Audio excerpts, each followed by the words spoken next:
না তুইও দূরে কথা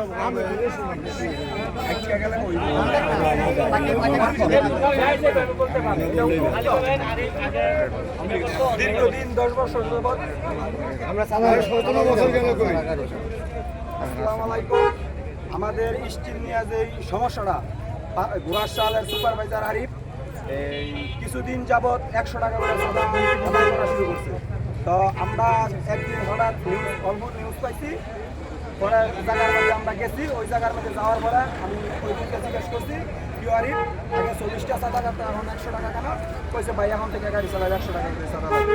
পরে আমি এটার পদক্ষেপ নিলাম যে 100 টাকা চাঁদা চলবো না, 100 টাকা করে চাঁদা দেওয়ানোর হলে আমরা গাড়ি চালাবো না। এই আমার কথা। একটা স্লোগান দেন খালি।